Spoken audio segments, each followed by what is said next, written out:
हाँ जी दोस्तों, कैसे हो आप सभी। आशा करता हूँ आप सभी ठीक होंगे। स्वागत है आपका मेरे यूट्यूब चैनल में डीएलएड पाठशाला। तो दोस्तों, जैसा कि आप लोग को पता है कि हमने डीएलएड थर्ड सेमेस्टर का बैच स्टार्ट किया है, बिल्कुल फ्री में हम सारी विषय पढ़ाएंगे आप सभी को और नोट्स भी देंगे। तो जल्द से जल्द आप लोग सब्सक्राइब करें, शेयर करें, एक दूसरे को लाइक करें दोस्तों।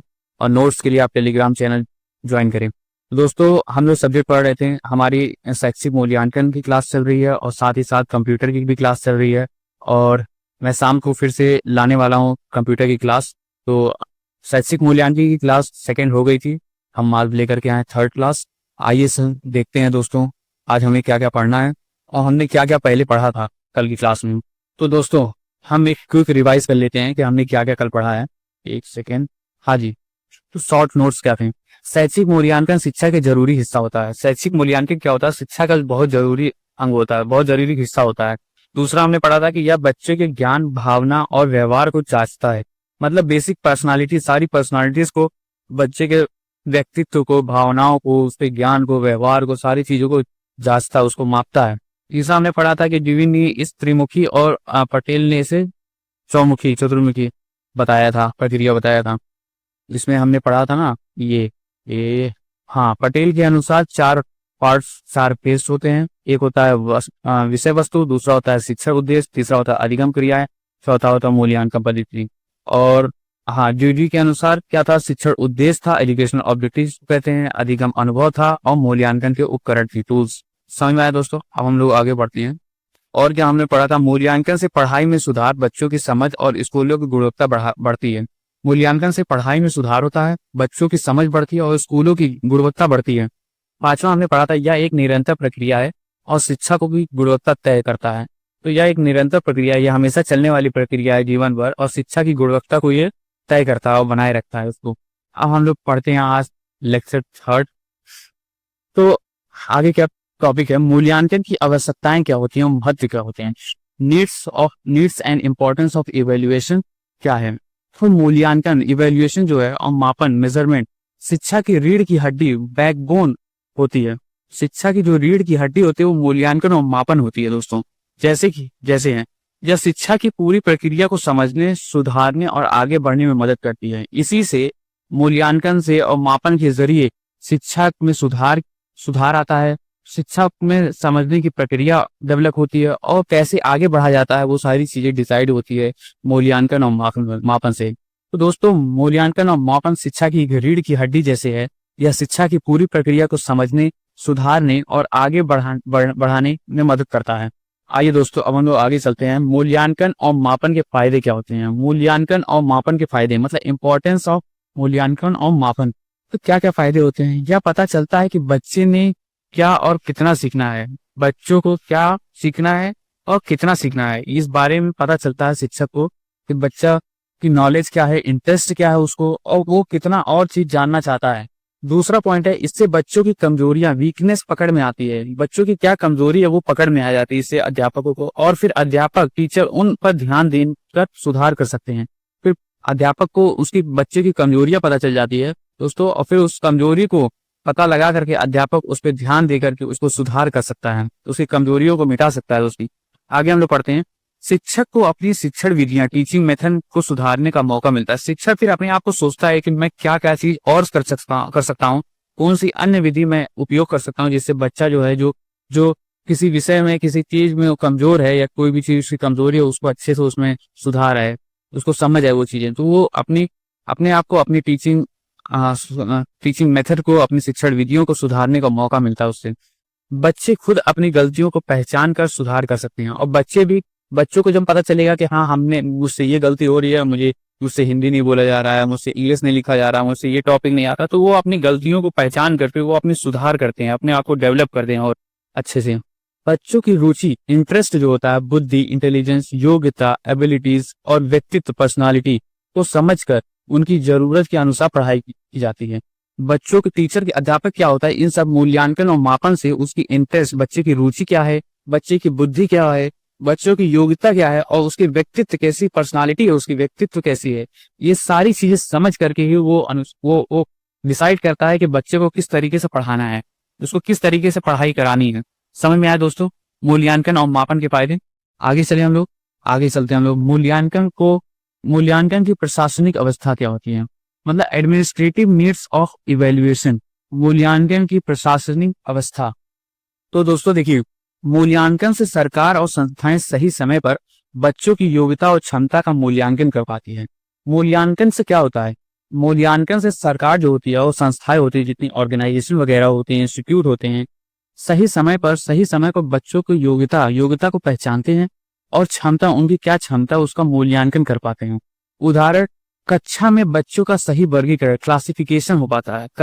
कक्षा में ये डिसाइड होता है कि बच्चे को किस श्रेणी में रखा जाए, उनका क्लासिफिकेशन भी, वो टॉपर बच्चे हैं या वो फेलियर बच्चे हैं। अगर वो फेलियर हो तो उन पे ज्यादा महत्व देना पड़ेगा, उन्हें और अच्छे से समझाना पड़ेगा। अगर वो टॉपर का ग्रुप है तो उनको नॉर्मल में पढ़ाएंगे तो भी समझ में, मतलब विशेष ध्यान जो हमें देना पड़ेगा वो बैकवर्ड बच्चों को देना पड़ेगा, जो समझने में असफल हो चुके हैं। दूसरा है प्रवेश परीक्षा और प्रतियोगी परीक्षाएं, कॉम्पिटिटिव एग्जाम जो होते हैं उसमें मूल्यांकन की प्रशासनिक व्यवस्था। तीसरा है सरकारी नौकरियों में भर्ती, और इसी मूल्यांकन से सरकारी नौकरियों में भर्ती भी होती है।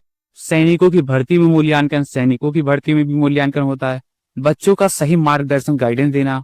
मूल्यांकन से जब पता चलता है कि बच्चे, अब जैसे बच्चों आपका मान लीजिए 10th का रिजल्ट आया, 10th में या 12th का रिजल्ट आया, 12th में आपने साइंस में कम नंबर लाया, मैथ्स में ज्यादा नंबर लाया या किसी और सब्जेक्ट में ज्यादा नंबर लाया, हिस्ट्री वगैरह में, तो आपको गाइडेंस देने के लिए रहेगा बच्चों को कि हाँ, आपने हिस्ट्री अगर आपको अच्छे से आता है, ज्योग्राफी आता है, तो आप एसएससी, आप आईएएस की तैयारी कर सकते हैं। इस तरीके का आपको गाइडेंस मिलता है। और जो सब्जेक्ट में आपको कम नंबर मिलते हैं, इसका मूल्यांकन आपको कम होता है, उसमें आप सुधार भी कर सकते हैं। लोग गाइड करेंगे आपको, आपके गार्जियन गाइड करेंगे, आपके टीचर गाइड करेंगे, उससे आपका मार्गदर्शन होगा। व्यक्तिगत और औपचारिक व्यक्तिगत और औपचारात्मक शिक्षा होती है, रेमिडियल। फिर उसके आगे है शिक्षकों के और पद्धतियों का मूल्यांकन। शिक्षकों और पद्धतियों का मूल्यांकन होता है। आगे है शिक्षा में सुविधा मिलती है, बच्चों में अभिप्रेरणा, मोटिवेशन लाना।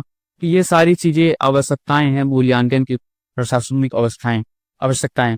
तो बच्चों हमने क्या पढ़ा, एडमिनिस्ट्रेशन नीड्स ऑफ इवेल्युएशन में मूल्यांकन की प्रशासनिक अवस्था में मूल्यांकन से सरकार और संस्थाएं सही समय पर बच्चों की योग्यता और क्षमताओं का मूल्यांकन कर पाती हैं। उदाहरण, जैसे कक्षा में बच्चों का सही वर्गीकरण, प्रवेश परीक्षा एवं प्रतियोगी परीक्षाएं, सरकारी नौकरियों में भर्ती, सैनिकों की भर्ती में मूल्यांकन, बच्चों को सही मार्गदर्शन, गाइड, व्यक्तिगत और औपचारात्मक शिक्षा, रेमिडियल जिसे कहते हैं, शिक्षक और पद्धतियों का मूल्यांकन, शिक्षा में सुविधा और बच्चों में अभिप्रेरणा, मोटिवेशन लाना। ये सारी चीजें आपकी आती हैं मूल्यांकन की प्रशासनिक अवस्था में। आइए दोस्तों हम लोग आगे चलते हैं, मूल्यांकन की शैक्षिक आवश्यकताएं क्या होती हैं। अभी तक हम एडमिनिस्ट्रेशन पढ़ रहे थे, प्रशासनिक आवश्यकताएं क्या होती थी, अभी तक हम ये पढ़ रहे थे कि एडमिनिस्ट्रेशन में क्या आवश्यकताएं हैं।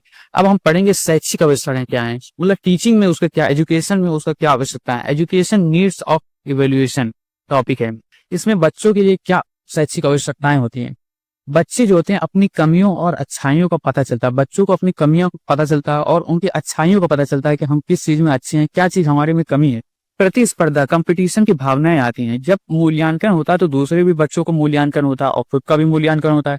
तो बच्चे दूसरे को देखते हैं कि ये लड़का कितना तेज है, उस लड़के की तरफ बनना चाहते हैं, उसको अपना मॉडल बना लेते हैं, तो उससे कंपटीशन फिर करते हैं, हम उससे भी ज्यादा नंबर लाएंगे, उससे ज्यादा हमको आगे बढ़ना है। तो ये कंपटीशन की, प्रतिस्पर्धा की भावना आती है बच्चों में। पुरस्कार, रिवार्ड्स मिलते हैं जिससे उत्साह बढ़ता है। और जब ये मूल्यांकन होता है तो जो मूल्यांकन में अच्छा जो अव्वल आता है उसे पुरस्कार दिया जाता है और उससे बच्चों में उत्साह बढ़ता है और फिर वो चाहते हैं कि हमें भी वो पुरस्कार मिले, हमें भी वो रिवॉर्ड मिले। और फिर वो अच्छे से अपनी कमियों पे अच्छे से वर्क करते हैं, अपने उस पर काम करते हैं और अपने आप को सफल बनाते हैं। चौथा है आत्मविश्वास, कॉन्फिडेंस आता है। जब बच्चा अच्छा कर रहा हो, उसको रिवॉर्ड मिल रहा हो, उसको पुरस्कार मिल रहा हो, तो उसको आत्मविश्वास आता है कि हमारा साथ देने के लिए शिक्षक है, हमें मार्गदर्शन देने के लिए है और हमें जो पढ़ रहे हैं वो हमको आता है, उससे आत्मविश्वास आता है उसको बच्चों। जैसे कि मैं अभी आपको लेक्चर दे रहा हूँ और आप पढ़ रहे हो और अच्छे से समझ रहे हो, तो आपके भी में अंदर आत्मविश्वास आएगा। आप जब पेपर देखोगे डीएलएड का 3rd सेमेस्टर का, तो आप कहोगे क्या सर आपने पढ़ाया था, सारी चीजें आपसे आई है पढ़ी हुई।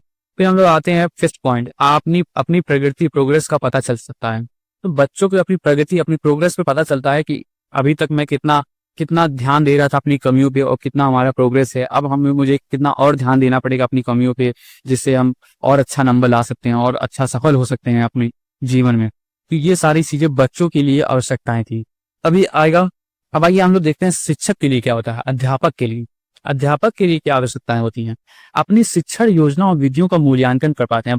शिक्षक क्या होते हैं? शिक्षक फिर ये डिसाइड करते हैं मूल्यांकन से कि बच्चे को मैंने जो सिखाया है उसके वजह से शिक्षण योजना और विधियों, उसके वजह से जो वो योजना और विधि को इस्तेमाल कर रहे थे उसका मूल्यांकन कर पाते हैं कि इस तरीके से बच्चों को नहीं समझ में आ रहा, अच्छा इस तरीके से हम समझ आते हैं, तो वो उनकी विधियां और उनको योजनाओं को मूल्यांकन कर लेते हैं। बच्चों की उपलब्धि, अचीवमेंट का पता चलता है और शिक्षक को पता चलता है कि बच्चे की उपलब्धि क्या है, किस चीज में उसकी रुचि है। बच्चों को सही सहायता दे पाते हैं और गाइड कर पाते हैं बच्चों को। ये सारी चीजें अध्यापकों के लिए आती हैं। अब हम लोग देखते हैं अभिभावक। अभिभावक, पेरेंट्स, गार्जियन का क्या होता है?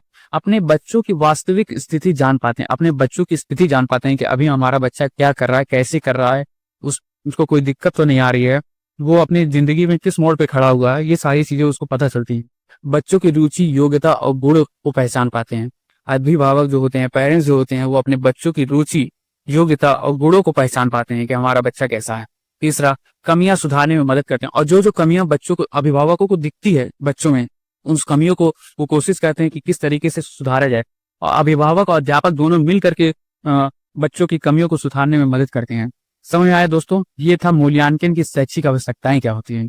अब आइए हम लोग पढ़ते हैं शैक्षिक अनुसंधान में मूल्यांकन की आवश्यकताएं क्या होती हैं। Needs of evaluation in educational research. क्या नीड्स होता है? शिक्षा का मकसद है बच्चों के व्यवहार में अच्छा बदलाव लाना। शिक्षा का क्या मकसद होता है? बच्चों के व्यवहार में अच्छा बदलाव लाना ही शिक्षा का मकसद होता है। इवेल्युएशन का उपयोग होता है किसी पाठ्यक्रम के सुधार करने में, इवेल्युएशन का उपयोग होता है। नई शिक्षण विधियां खोजने में, समस्याओं का समाधान ढूंढने में, शिक्षण के नए उद्देश्य तय करने में, इन सारी चीजों में इवोल्यूशन का उपयोग होता है। तो मूल्यांकन का उपयोग क्या होता है? हमने अभी पढ़ा needs of evaluation in educational research, शैक्षिक अनुसंधान में मूल्यांकन की आवश्यकता है। तो उसमें शिक्षा का मकसद होता है बच्चे के व्यवहार में अच्छा बदलाव लाना। और मूल्यांकन का उपयोग कहाँ कहाँ होता है? पाठ्यक्रम के सुधार करने में उपयोग होता है, नई शिक्षण विधियां खोजने में, अध्यापक नई शिक्षण विधि खोजता है, समस्याओं का समाधान ढूंढने, बच्चों की क्या समस्याएं उसका समाधान ढूंढने में होता है, और चौथा है शिक्षण के नए उद्देश्य तय करना, शिक्षण किस तरीके से तय पढ़ाया जाए, उसका क्या उद्देश्य हो उसको तय करना ही सारी चीजें इवेल्युएशन होती है, मूल्यांकन का उपयोग होता है इसमें। समझ आया दोस्तों? अब हम लोग आते हैं सामाजिक दृष्टिकोण से मूल्यांकन की आवश्यकताएं क्या होती है। सामाजिक दृष्टिकोण क्या होता है? सोशल दृष्टिकोण क्या होता है? सोशल पर्सपेक्टिव क्या होता है इवोल्यूशन का? Need of evolution from social perspective क्या होता है दोस्तों? आइए देखते हैं लोग। पहला है समाज की प्रगति को मापने में मदद करता है। समाज की क्या प्रोग्रेस हो रहा है, क्या प्रगति हो रही है, कितनी तेजी से, कितने धीरे से या कितनी तेजी से समाज आगे बढ़ रहा है, उसको मापने में मदद मिलती है मूल्यांकन से। बच्चों की अभिव्यक्ति, एटीट्यूड, रुचियां, कौशल समाज के लिए उपयोगी है या नहीं, यह पता चलता है। बच्चों की जो रुचि है, उनकी अभिवृत्ति है, एटीट्यूड है, तो वो कौशल समाज, जो सोशल जो समाज है उसमें उपयोगी है वो चीज के नहीं है, यह पता चलता है। तीसरा है समाज शिक्षा को और बेहतर करने के लिए प्रयास करता है। समाज जो है वो शिक्षा को और बेहतर बनाने में प्रयास करता है। समाज कहता है और अच्छे से पढ़ाया जाए बच्चों को। चौथा है समाज को शिक्षा के स्तर की जानकारी मिलती है। समाज को भी पता चलता है कि शिक्षा क्या है, शिक्षा के स्तर की जानकारी मिलती है कि क्या लेवल की शिक्षा उनके शहर में, उनके गांव में, उनके कस्बे में दी जा रही है, उसका पता चलता है कि समाज को शिक्षा के स्तर की जानकारी मिलती है। तो ये था सामाजिक दृष्टिकोण से मूल्यांकन की आवश्यकताएं। क्या क्या था इसमें पॉइंट? समाज की प्रगति, समाज किस प्रगति से चल रहा है। दूसरा, बच्चे की अभिवृत्ति, एटीट्यूड क्या बच्चे, और रुचियां, कौशल समाज के लिए उपयोगी है कि नहीं है। तीसरा, समाज शिक्षा को और बेहतर बनाने के लिए क्या प्रयास करता है। चौथा, समाज को शिक्षा के स्तर की जानकारी मिलती है। दोस्तों मैं बताना चाहता हूं कि अगर आप लोग को अगर आप नोट्स बनाने में असफल होते हैं, आपके पास टाइम नहीं है, तो आप नोट्स मत बनाइए, आप स्क्रीनशॉट ले लीजिए। यहाँ में ऐसा भी नहीं है कि मैं यहाँ इसमें बीच में चल करके आ रहा हूँ कि आप फोटो नहीं खींच सकते, आप स्क्रीनशॉट ले लिया करिए, स्क्रीन अच्छे से उसकी पीडीएफ बना सकते हैं आप। या फिर मैं तो यही गाइड करूंगा कि आप लोग खुद, मैं अपना जो कंटेंट रहता है वो शॉर्ट और सिंपल आसान भाषा में रखा हूँ, तो मैं आशा करता हूँ कि आप उसी चीज को अगर अपने हाथों से लिखेंगे ना, तो आपको बाय हार्ट याद हो जाएगा कि क्या चीज क्या होता है। और आप एग्जाम में आप जैसे ही क्वेश्चन देखेंगे, आपके हाथ अपने आप चलने लगेंगे, आपको कुछ सोचना नहीं पड़ेगा, आपको याद करने की जरूरत नहीं है, अपने आप आपके दिमाग में घुसा चीज रहेगा। और जैसे क्वेश्चन आपका आंख देखेगी, आपके हाथ अपने आप चलते जाएंगे। जैसे क्वेश्चन दिखेगा कि सामाजिक दृष्टिकोण के मूल्यांकन की आवश्यकताएं क्या होती हैं, तो आप तुरंत लिख देंगे समाज की प्रगति को मापने में मदद करता है, बच्चे की अभिवृत्ति, एटीट्यूड, रुचियां, कौशल समाज के उपयोगी है या नहीं है, ये पता चलता है। समाज शिक्षा को और बेहतर बनाने के लिए प्रयास करता है। चौथा, समाज को शिक्षा के स्तर की जानकारी मिलती है। समझ आया दोस्तों? तो आशा करता हूँ आप लोग खुद अपने हाथों से अपने ही भाषा में नोट्स बनाएंगे तो ज्यादा अच्छा रहेगा आप लोग के लिए। अब हम लोग आते हैं मूल्यांकन के उद्देश्य क्या होते हैं, ऑब्जेक्टिव्स ऑफ इवैल्यूएशन क्या होते हैं। तो ऑब्जेक्टिव क्या होते हैं? मुख्य मकसद जो होता है शिक्षा को बेहतर बनाना। सबसे मेन जो ऑब्जेक्टिव होता है क्या होता है? इवैल्यूएशन की जरूरत क्या है? शिक्षा को बेहतर बनाना। शिक्षा को बेहतर बनाओगे तभी बच्चे के आगे जीवन में कामयाबी आएगी। तो पहला पॉइंट है पाठ्यक्रम में सुधार का आधार बनाना। पाठ्यक्रम में इवैल्यूएशन से पाठ्यक्रम में सुधार आता है, सिलेबस में सुधार आता है। शिक्षण विधियों और पुस्तकों की जांच करना। शिक्षण विधियां जो होती है, जिस तरीके से शिक्षा में पढ़ाया जाता है, शिक्षक पढ़ाते हैं, उसकी विधियों को जांच करना और पुस्तकों की जांच की जाती है। तीसरा, बच्चों की उन्नति और प्रोग्रेस के लिए जरूरी है। बच्चों की क्या उन्नति है, क्या प्रोग्रेस है, उसके लिए जरूरी होता है इवैल्यूएशन। चौथा, शिक्षक को अपने विषय का ज्ञान बढ़ाने में मदद करना।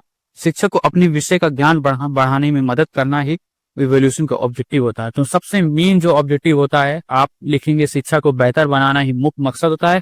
और शिक्षा को बेहतर कैसे बनाया जाता है वो सारी चीजें उस पर बिलो पॉइंट में आ जाएंगे, उसके अंदर आ जाएंगे कि पाठ्यक्रम में सुधार का आधार बनना, शिक्षण विधि और पुस्तकों की जांच करना, बच्चों की उन्नति और प्रोग्रेस के लिए जरूरी है, शिक्षक को अपने विषय का ज्ञान बढ़ने में मदद मिलती है। समझ में आया दोस्तों? समझ में आया ना कि मूल्यांकन का उद्देश्य क्या होता है। अब हम लोग आगे चलते हैं। आगे क्या है? मूल्यांकन की क्रियात्मक कदम। मूल्यांकन की क्रियात्मक कदम प्रैक्टिकल अप्रोच ऑफ इवैल्यूएशन मूल्यांकन क्रियात्मक कदम क्या है? शिक्षक किसी क्षेत्र जैसे गांव मोहल्ले को चुनते हैं। प्रैक्टिकल अप्रोच क्या है इसका? इवैल्यूएशन का किस तरीके से किया जाता है इवैल्यूएशन, प्रैक्टिकल अप्रोच क्या है, प्रैक्टिकल किस तरीके से करते हैं। तो शिक्षक क्या होता है? शिक्षक किसी क्षेत्र, किसी गांव या मोहल्ले को चुनता है कि हाँ मुझे इस क्षेत्र में इन बच्चों का मुझे मूल्यांकन करना है।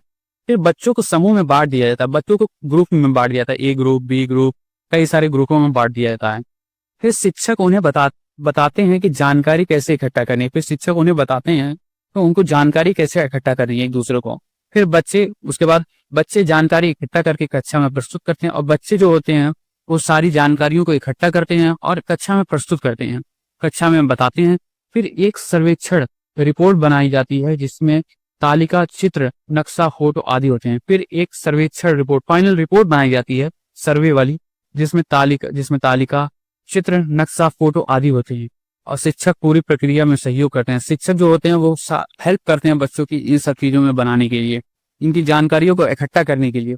तो मूल्यांकन की क्रियात्मक कदम क्या होता है? प्रैक्टिकल अप्रोच ऑफ इवैल्यूएशन क्या होता है? शिक्षक किसी क्षेत्र जैसे गांव मोहल्ले को चुनते हैं, वहां पे बच्चों के समूह में बांट दिया जाता है। बच्चों को समूह के बांटने के बाद शिक्षक उन्हें बच्चों को बताते हैं कि जानकारी कैसे इकट्ठा करनी, किसी चीज पे के बारे में जानकारी कैसे इकट्ठा करनी है, वो चीज बताते हैं उन्हें। फिर बच्चे जानकारी इकट्ठा करके कक्षा में बच्चों जानकारी को लेते हैं, निकालते हैं कहीं से, किसी से पूछ पाछ करके। उसके बाद से कक्षा में आते हैं, स्कूल में आते हैं और बताते हैं एक दूसरे को और अध्यापक को भी बताते हैं। फिर क्या होता है? फिर एक सर्वेक्षण रिपोर्ट बनाई जाती है जिसमें क्या होता है? तालिका, चित्र और नक्शे और फोटो होते हैं। तालिका, चित्र और नक्शा और फोटो होता है आदि होते हैं। और शिक्षक जो होता है इस पूरी प्रक्रिया में सहयोग करता है, उसका हेल्प करता है बच्चों का बनाने में। तो यही होता है मूल्यांकन की क्रियात्मक कदम। समझ में आया होगा दोस्तों, आशा करता हूँ आप लोगों को। अब हम लोग आते हैं कि आप लोगों ने सुना होगा, आप लोगों ने कंफ्यूज कभी कभी हो सकते हो, मापन और मूल्यांकन में अंतर क्या होता है गुरुजी। तो इसी के लिए मैं ये आप लोग ये टेबल लेकर के आया हूँ कि अंतर क्या होता है मापन और मूल्यांकन में। तो एक बार आप लोग इसको फिर से देख लेंगे ना तो आपको रिवाइज हो जाएगा, आपके दिमाग में, जहन में बस जाएगा कि होता क्या है। मापन जो होता है, मेजरमेंट, ये संकुचित क्षेत्र के लिए होता है। इवैल्यूएशन जो होता है वो व्यापक क्षेत्र के लिए होता है। समझ आया दोस्तों? मापन जो है वो संकुचित क्षेत्र के लिए होता है, मूल्यांकन जो है व्यापक क्षेत्र के लिए होता है। मापन जो है वो आपका केवल संख्यात्मक है, वो संख्यात्मक है, उसमें केवल अंक होते हैं मेजरमेंट में। जैसे मीटर हो गया, लीटर हो गया, किलोमीटर हो गया, टाइम हो गया, ये सारी चीज मापन में आते हैं, मेजरमेंट पे आते हैं। इसमें केवल संख्या होती है। लेकिन इवैल्यूएशन में संख्यात्मक और वर्णात्मक, उसके वर्णात्मक भी होता है, उसके गुण भी होते हैं, और वो कितने गुण होते हैं उसकी संख्या भी होती है। ये इवैल्यूएशन में होता है, मूल्यांकन में होता है। मापन जो होता है उसके उद्देश्य केंद्रित नहीं होती है, उसका उद्देश्य केंद्रित नहीं होता है, केंद्रित उद्देश्य उसका नहीं होता है। मूल्यांकन का जो उद्देश्य होता है वो केंद्रित होता है, सेल्फ सेंटर्ड होता है। चौथा है कम मेहनत की जरूरत है। मापन करने के लिए, मेजरमेंट करने के लिए ज्यादा मेहनत की जरूरत नहीं पड़ती है, कम मेहनत होती है। और मूल्यांकन करने के लिए ज्यादा मेहनत और खर्चे होते हैं। पांचवा पॉइंट है विशेषज्ञ की आवश्यकता नहीं होती है। मापन करने के लिए कोई विशेषज्ञ की आवश्यकता नहीं होती, कोई भी कर सकता है। लेकिन मूल्यांकन जो होता है उसमें इवेल्युएशन करने में विशेषज्ञ की जरूर होते हैं, आवश्यकता होती है विशेषज्ञ की। तो ये रहा डिफरेंस बिटवीन, अंतर है मापन और मूल्यांकन, मतलब मेजरमेंट और इवेल्युएशन भी। क्या क्या, मापन जो है वह संकुचित क्षेत्र में होता है, केवल संख्यात्मक होता है, उद्देश्य केंद्रित होता है, कम मेहनत की जरूरत होती है और विशेषज्ञ की आवश्यकताएं नहीं होती। मूल्यांकन में व्यापक क्षेत्र के लिए होता है, संख्यात्मक प्लस वर्णात्मक होता है, उद्देश्य केंद्रित होता है, ज्यादा मेहनत और खर्चा होता है और विशेषज्ञ जरूरी होते हैं इसमें। अब हम लोग आते हैं एक चीज और, अब कभी कभी बच्चे कंफ्यूज रहते हैं कि मूल्यांकन तो चलो ठीक है, तो मूल्यांकन अगर ये चीज है तो परीक्षा क्या चीज होती है, मूल्यांकन और परीक्षा में क्या अंतर होता है। मूल्यांकन और परीक्षा मतलब एग्जामिनेशन में अंतर क्या होता है दोस्तों। तो मूल्यांकन जो है, इवैल्यूएशन, वो सतत प्रक्रिया है और परीक्षा जो है वो समय निर्धारित प्रक्रिया है। मूल्यांकन जो है वो सतत प्रक्रिया है और परीक्षा जो है वो समय निर्धारित प्रक्रिया होती है। दूसरा, संपूर्ण व्यक्तित्व का ध्यान होता है। इवैल्यूएशन, मूल्यांकन में संपूर्ण ओवरऑल पर्सनालिटी का ध्यान होता है और परीक्षा में सिर्फ अकादमिक ज्ञान, जो एजुकेशनल नॉलेज होता है उसी का केवल टेस्ट होता है और इसमें संपूर्ण व्यक्तित्व, संपूर्ण पर्सनालिटी, होल पर्सनालिटी डेवलपमेंट का टेस्ट होता है, उस पर ध्यान दिया जाता है। तीसरा है विश्वसनीय और वैध और कम विश्वसनीय। ये रहा आपका डिफरेंस बिटवीन इवैल्यूएशन और एग्जामिनेशन। दोस्तों समझ में आया ना, आप लोगों को समझ में आया होगा कि मापन और मूल्यांकन में डिफरेंस क्या होता है, अंतर क्या होता है, और मूल्यांकन और परीक्षा में क्या अंतर होता है। अब हम लोग आते हैं परीक्षण और मापन में अंतर। परीक्षण और मापन मतलब डिफरेंस बिटवीन टेस्ट क्या होता है और मेजरमेंट क्या होता है। मेजरमेंट मतलब मापन हो गया, टेस्ट मतलब परीक्षण हो गया। अब इन दोनों में क्या अंतर होता है, तो जो टेस्ट होता है वो संकुचित होता है और मापन जो होता है वो व्यापक होता है। टेस्ट जो होता है वो ज्ञान मापता है, टेस्ट जो होता है वो क्या मापता है, ज्ञान। और मापन जो होता है उत्तर की संख्या देता है, जो क्वेश्चन जो उत्तर है उसकी संख्या देता है। और तीसरा पॉइंट क्या है प्रशिक्षण में, मानसिक और भावनात्मक होता है। मापन जो होता है वो भौतिक मूल्य पर आधारित होता है। समझ आया दोस्तों। प्रशिक्षण जो होता है, टेस्ट जो होता है वो संकुचित होता है, ज्ञान मापता है और मानसिक और भावनात्मक होता है। लेकिन मापन जो होता है वो व्यापक होता है, उत्तर की संख्या देता है और भौतिक मूल्यों पर आधारित होता है। तो दोस्तों इसी के साथ एंड होता है कि हमने क्या क्या आज पढ़ा था। हमने एक बार फिर से मैं रिवाइज करा देता हूँ आप लोग को, मैंने क्या आज पढ़ाया। आज के लेक्चर में आप लोगों ने पढ़ा दोस्तों मूल्यांकन की आवश्यकताएं एवं महत्व।